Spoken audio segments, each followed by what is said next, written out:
Il tulipano si è piegato, sembra riverso nella prospettiva di un momento incognito. L'essere di prepotenza non ha eguali. Lui non è in versione individuale. Io cerco benessere. Il riso con le fragole oggi era nella perfezione della giornata in cui il sole primeggia.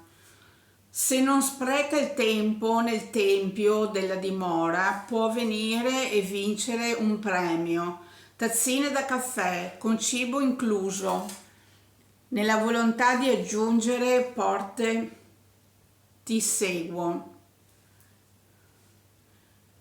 come se l'imbarazzo della primavera si avvolgesse intorno. Io credo nella fortunata e se devo averne per ottenerla mi prodigo. È la sorte, è il destino.